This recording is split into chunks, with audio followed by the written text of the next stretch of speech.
नमस्कार, पल्लवीज लाईफस्टाईल मराठी चॅनलमध्ये आपलं स्वागत आहे. मी आहे पल्लवी. आज मी घेऊन आले आहे इन्स्टंट गुलाबजामुन रेसिपी. तर चला बघूया हे कसं बनवतात. तर बघा किती छान बनलेलं आहे ना. तर तुम्ही पण असं घरात झटपट इन्स्टंट बनवू शकता. यासाठी मी आशीर्वाद कंपनीचं गुलाबजामुन इन्स्टंट मिक्स पीठ घेतलेलं. यामध्ये 100 गुलाबजामुन बनतात. तर बघा या प्रकारे तुम्ही घरात असं प्रकारचं पीठ आणून एकदम इन्स्टंट असं बनवू शकता. तर हे अर्धा किलोचं पीठ आहे. अर्धा किलोमध्ये 100 जामून बनतात. तर बघा मी ते घेतलेलं आहे बुट्टी आणि त्यामध्ये हे आपण सगळं पीठ असं काढून घेऊयात. तर बघा हे पीठ या प्रकारे असतं. तर याला आपण असं वेगवेगळं करून घेऊयात. जरा मी याला खुल्लं करून घेतलेलं आहे. आणि चला आपण यामध्ये थोडं थोडं पाणी टाकून याचं पीठ मळून घ्यायचं आहे.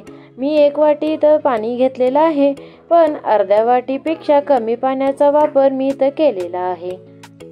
तर चला असं थोडं थोडंच पाणी आपल्याला घालून असं पीठ मळून घ्यायचं आहे.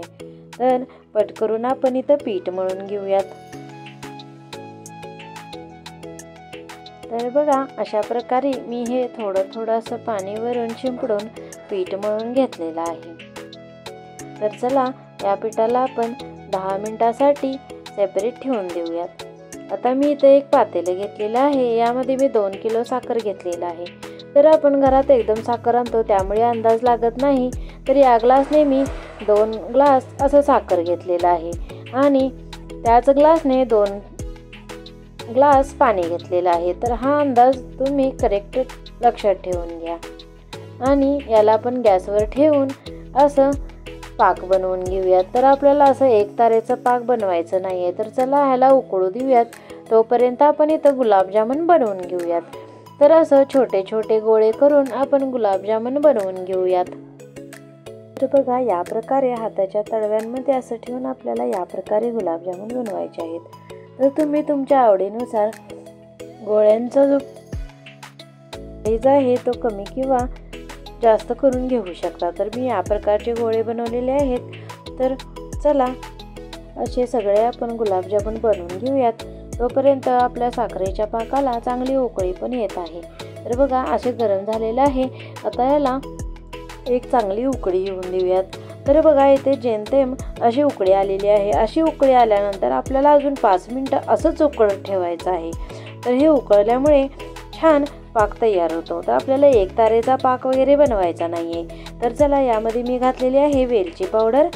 आणि आता गॅसची फ्लेम आपण बंद करून घेऊयात आणि याला खाली उतरून घेऊयात. तर बघा हे असं छान असं शिजलेलं आहे. आता चला गॅसची फ्लेम बंद करून मी याला खाली उतरून घेते.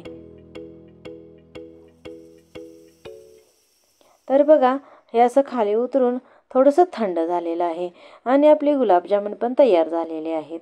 आता एका कढईमध्ये आपण थोडं तेल घालून घेऊयात. जेमतेम आपण यामध्ये गुलाबजामुन तळू शकतो एवढं तेल आपल्याला घालून घ्यायचं आहे. तर बघा यामध्ये असे गुलाबजामुन आपल्याला घालून घ्यायचे आहेत आणि एकदम कमी गॅसमध्येच आपल्याला हे तळून घ्यायचं आहे. तर तुम्ही बघू शकता गुलाबजामुन जेव्हा आपण घालतो तेव्हा याची साईज खूप छोटी असते आणि अर्धे तळून झाल्यानंतर याची साईज मोठी होते, म्हणजेच हे फुलतात. तर चला आपण यांना गोल्डन असं होईपर्यंत तळून घेऊयात. तर लो फ्लेममध्येच आपल्याला तळून घ्यायचं आहे. तर अशा प्रकारे आपण सगळे गुलाबजामुन तळून घेऊयात. तर पल्लवी लाईफस्टाईल मराठी चॅनलला अजून तुम्ही सबस्क्राईब केलं नसेल तर प्लीज लवकर शेअर करा, लाईक करा आणि सबस्क्राईब तर करा आणि बेल बटन दाबायला विसरू नका. तर बघा इथे गुलाबजामुन तळून झालेले आहे. त्यांना काढूयात आणि काढल्या यांना असं पाकामध्ये सोडून घेऊयात. तर दुसरी बॅच पण मी इथं घातलेली आहे आणि बघा ह्या गरमागरम पाकेमध्येच आपल्याला हे असं घालून घ्यायचं आहे. म्हणजेच आपले इन्स्टंट गुलाबजामुन लवकर तयार होतील. आणि त्यांना असं चमच्यानं हलवून घ्यायचं आहे म्हणजे सगळीकडे चांगलं हे मुरतात. तर चला अशा प्रकारे दुसरी पण बॅच मी तळून घेतलेली आहे आणि हे असं तळतच आपण यांना पाकच सोडून घ्यायचं आहे. तर अशा प्रकारे माझे 80 ते 85 गुलाबजामुन तयार झालेले आहेत. आणि हे बघा हे तयार झालेले गुलाबजामुन जर तुम्हाला सुके पाहिजे असतील तर यावेळेसच याला बाहेर काढून ठेवात, म्हणजे खायला खूप छान असतात. तर बघा मी असं आतपर्यंत पण मुरलेलं आहे. तर तुम्ही हे बनवा आणि कसं बनवा हे मला जरूर सांगा. आणि पल्लवी लाईफस्टाईल मराठी चॅनलला लाईक करा, शेअर करा, सबस्क्राईब करा. आणि माझा हा व्हिडिओ लास्टपर्यंत बघितल्याबद्दल तुमचं सर्वांचं खूप खूप धन्यवाद. Thanks for watching. Thank you so much. तर मी याला असं पिस्त्यानं सर्व केलेलं आहे.